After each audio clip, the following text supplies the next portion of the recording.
हरिओम। कल किसी ने पूछा प्रवृत्ति क्या है और निर्वृत्ति क्या है, कहाँ से प्रवृत्त होना है और कहाँ से निर्वृत्त होना है, कौन सा प्रवृत्ति मार्ग है और कौन सा निर्वृत्ति मार्ग है। किन्हीं भी शब्दों में पूछें, उनको ये जानने की उत्सुकता है कि प्रवृत्ति और निर्वृत्ति क्या है। देखो, इस प्रश्न से एक बात अवश्य सिद्ध होती। आज हम इसको बहुत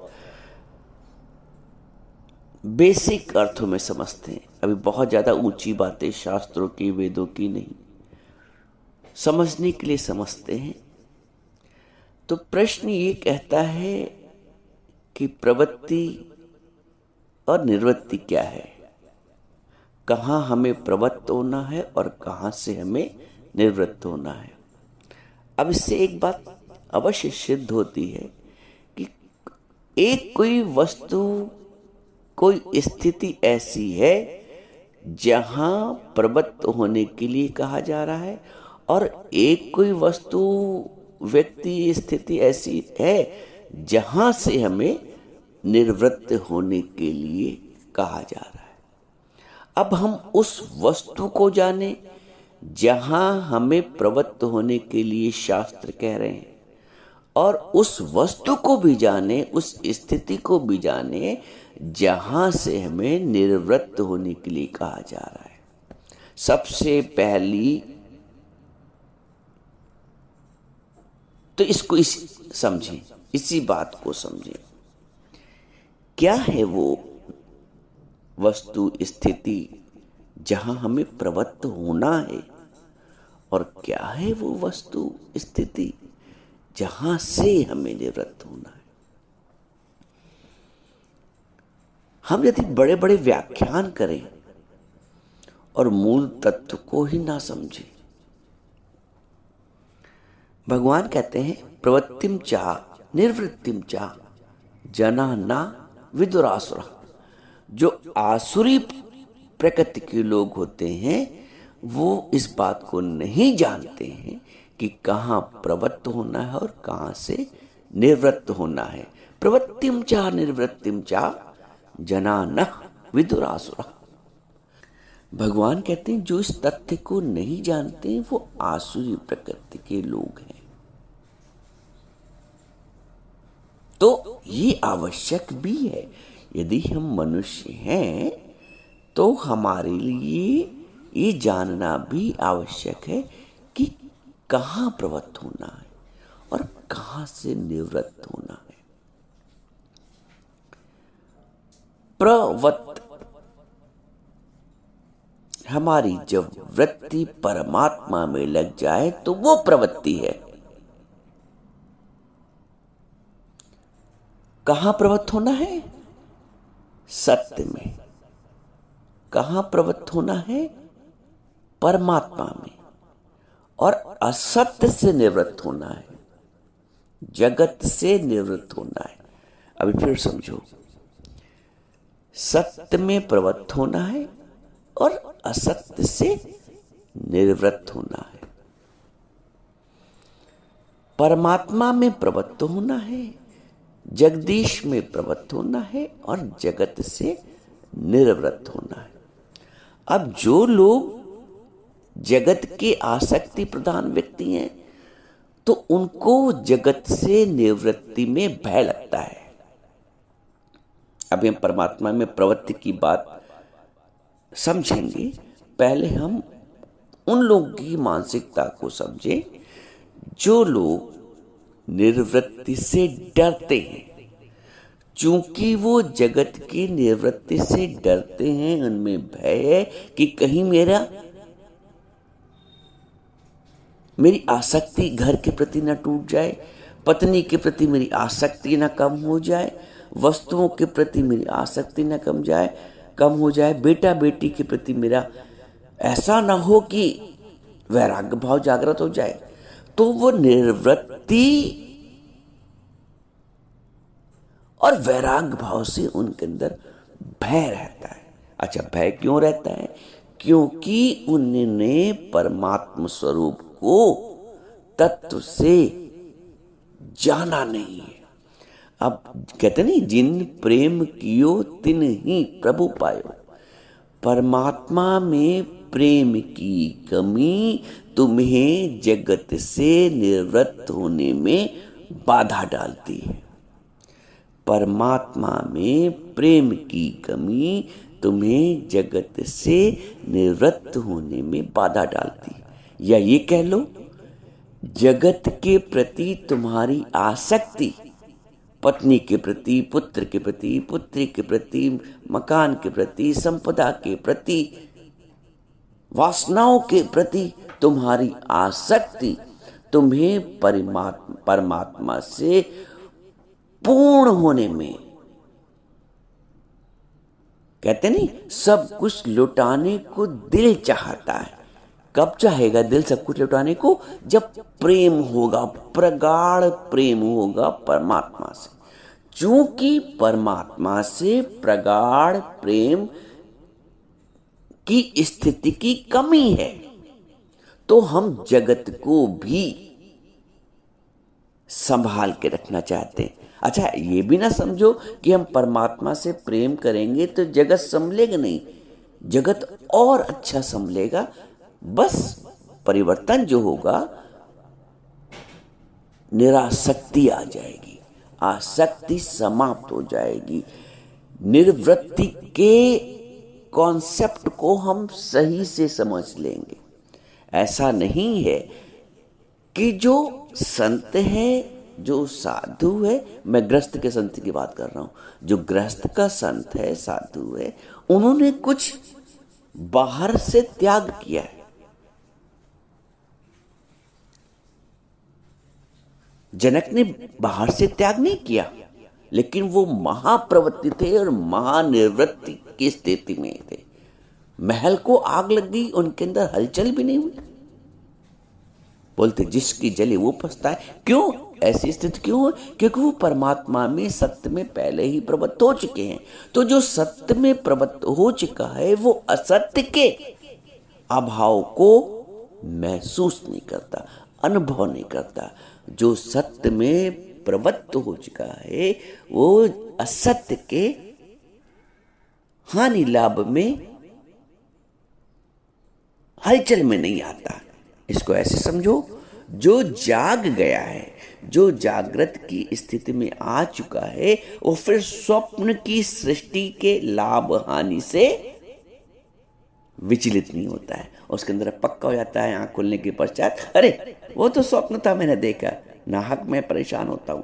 तो स्वप्न से निवृत्ति हो गई, स्वप्न के सुख से निवृत्ति भी हो गई, स्वप्न के दुख से निवृत्ति हो गई, स्वप्न के मान अपमान, जो भी स्वप्न में देखा, जन्म मरण मान अपमान, सुख दुख लाभ हानि शोक हर्ष विषाद, जैसा भी स्वप्न देखा, जागने पर उस स्वप्न से निवृत्ति हो गई। इसलिए जागृति का महत्व है। तो जब हम जागे तो सत्य में प्रवृत्त हो गए, और सो रहे थे तो स्वप्न की सृष्टि में प्रवृत्त थे। उस प्रवृत्ति से, स्वप्न की सृष्टि से, स्वप्न की सृष्टि में जो हम प्रवृत्त थे, आंख खुलने पर वहां से निवृत्त हो गए। यानी कि असत्य से निवृत्त हो गए और सत्य की सृष्टि में हम प्रवृत्त हो गए। ऐसे ही जब ज्ञान में दृष्टि खुलती है, ज्ञान में जागृति होती है, तो हम सत्य में प्रवृत्त हो जाते हैं। सत्य क्या है? विवेक क्या बताता है? बिन सत्संग विवेक न होई। और विवेक होने से क्या होता है? विवेक की परिभाषा दी गई है कि नित्य अनित्य वस्तु विवेक। जब हमें नित्य और अनित्य की वस्तु का विवेक हो जाता है, पहचान हो जाती है, तो पहचान क्या होती है कि बिन सत्य हरि भजन जगत सब सपना। क्या पहचान हुई? सत्य हरि भजन जगत सब सपना।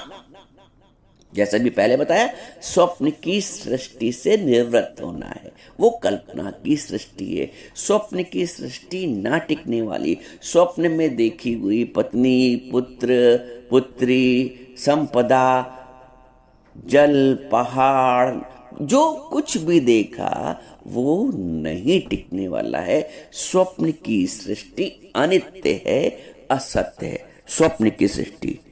तो जैसे स्वप्न की, सोते समय स्वप्न की सृष्टि सत्य प्रतीत होती है, उसमें हम प्रवृत्त प्रतीत होते हैं, आंख खुलने पे स्वतः ही वहां से निर्वृत्त हो जाते हैं।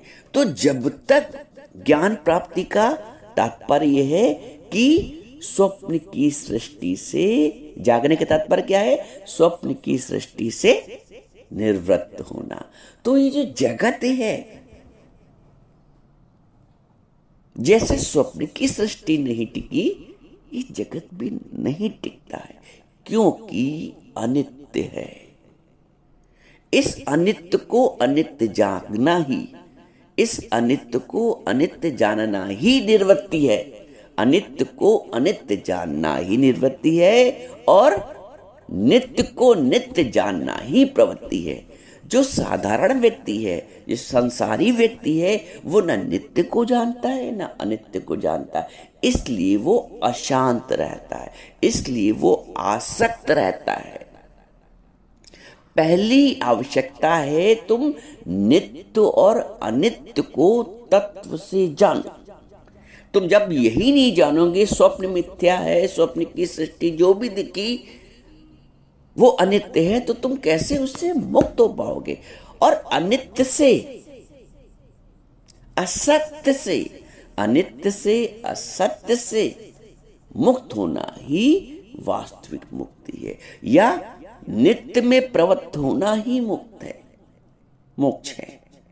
आप परमात्मा में प्रवृत्त होगे, संसार भाव से निवृत्त होगे, परमात्मा भाव में प्रवृत्त होगे। यहां कोई चिढ़ने की आवश्यकता नहीं कि ज्ञान, कुछ लोग समझते हैं कि ज्ञान जो है ना वो सब कुछ छुड़ा देता है।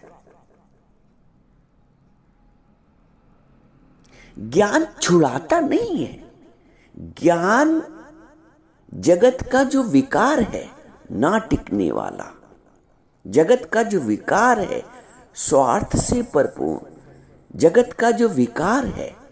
भाई कोई भी वस्तु है, आम है, आपको बहुत प्रिय है, कोई जानकार व्यक्ति कहता है कि बेटा इसका सेवन कर लो, रखा रहेगा तो इसमें कीड़े पड़ जाएंगे, क्योंकि कीड़े पड़ना उसका संस्कार है, उसका स्वभाव है। जगत का भी लय होना, विनाश होना, समाप्त होना इसका विकार है, क्योंकि ये अनित्य है। तो अनित्य को अनित्य जानना और नित्य को नित्य जानना, प्रवृत्ति और निर्वृत्ति को जानने से पहले तुम नित्य और अनित्य को जानो। जब तुम ज्ञान की दृष्टि तुम्हें प्राप्त होगी तो तुम समझोगे कि परमात्म तत्व के सिवा, अपने निज आत्म तत्व के सिवा नित्य कुछ नहीं। इस शरीर भी अनित्य है।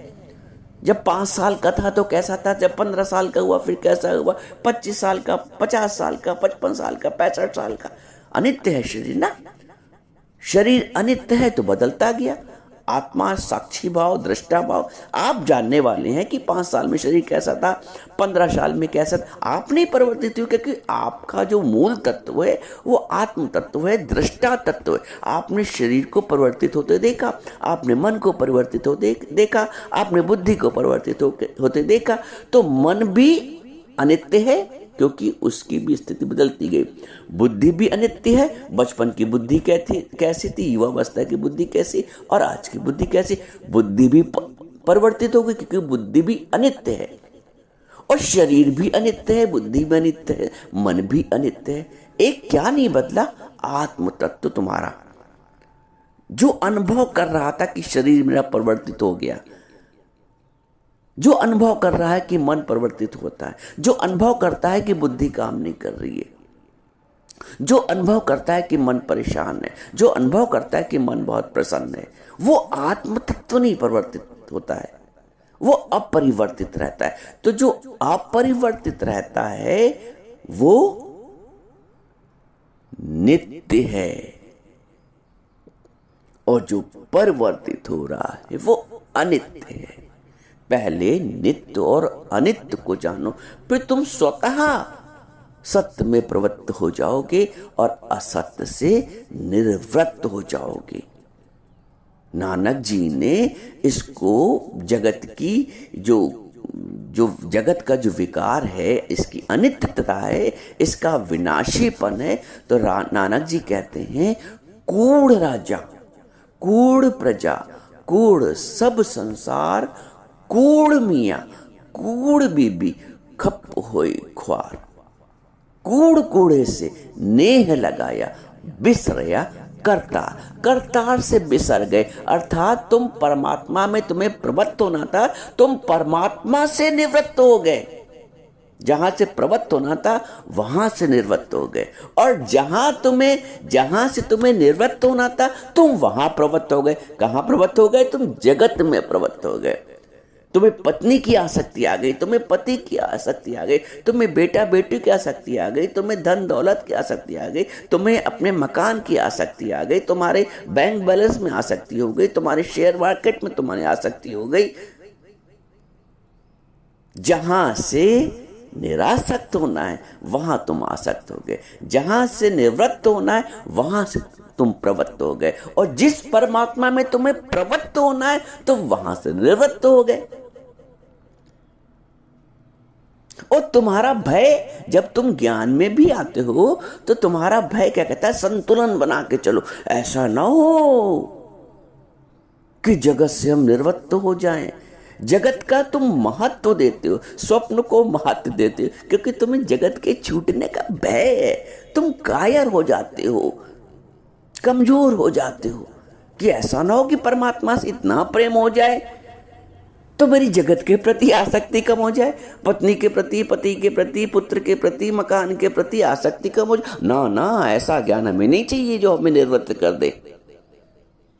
तुम्हें भगवान से भी एक सीमा तक प्यार करना अच्छा लगता है, बस पूजा पाठ ऊपर की हो जाए, ज्ञान भी है तो ऊपर ऊपर का।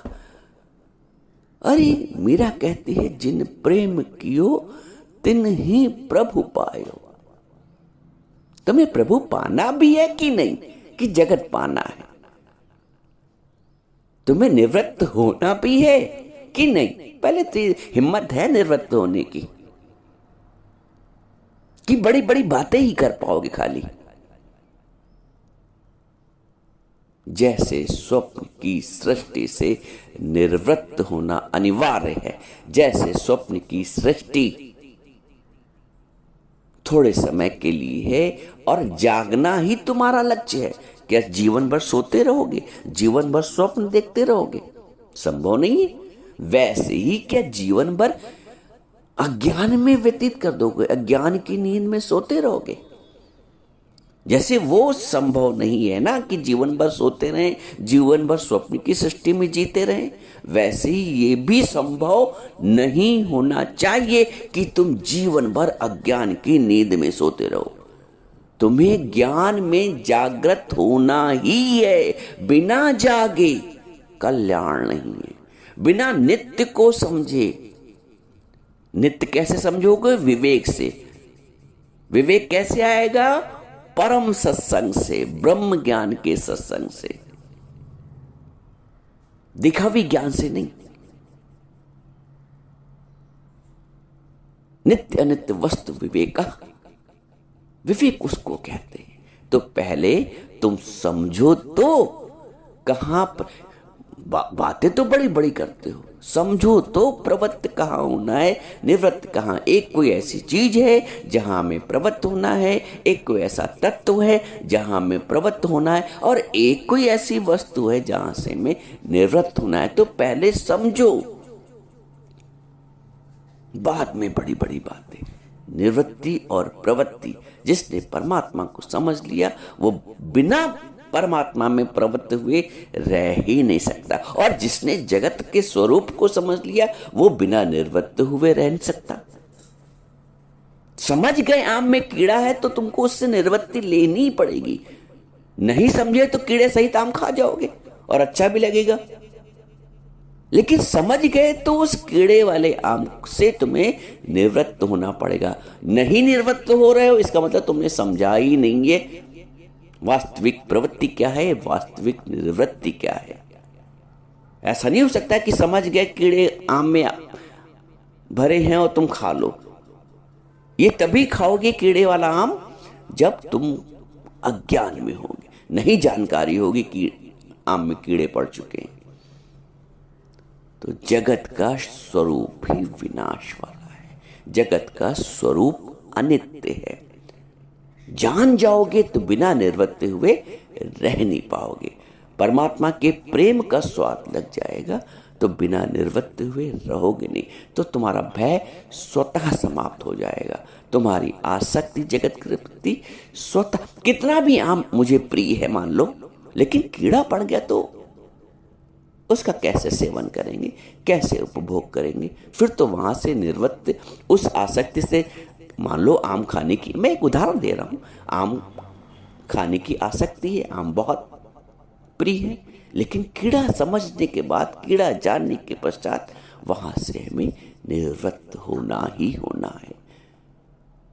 तो पहले ज्ञान प्राप्त करो सत्य का, नित्य का, अनित्य का। नित्य को समझ जाओगे तो जो नित्य में अगर समझ गए ना तो नित्य में स्वतः प्रवृत्त हो जाओगे, और अनित्य को समझ गए तो अनित्य से स्वतः ही निवृत्त हो जाओगे। आवश्यकता है जानने की, उलझने की नहीं। आवश्यकता है निर्भय होने की। निर्भय हो भजो भगवान, इसीलिए कहा गया है। तो पहले निर्भय हो, जगत के छूटने का भय ना हो। तुम्हें भय रहता है इसलिए तुम निर्वृत्त होने से डरते हो। तुम संतुलन बनाने के लिए चलते हो। संतुलन बनाओ, संतुलन तो बना ही रहेगा। ऐसा थोड़ी कि तुम जब राम तत्व को समझ जाओगे, नित्य तत्व को समझ जाओगे तो जीवन असंतुलित हो जाए। क्या किसी का जीवन असंतुलित हुआ है? हनुमान प्रसाद पोद्दार भैया जी थे, क्या जी गृहस्थ के संत थे, क्या असंतुलित हो गया? जनक जी थे, गृहस्थ के संत थे। जितने भी हमारे बड़े बड़े संत हुए गृहस्थ के संत थे। ऋषि मुनि गृहस्थ के ही ऋषि मुनि थे, लेकिन पूर्ण रूप से परमात्मा में प्रवृत्त थे। तो हमें भी वास्तविकता का ज्ञान प्राप्त करना है, नित्य को नित्य समझना है तत्व से, और अनित्य को अनित्य समझना है तत्व से।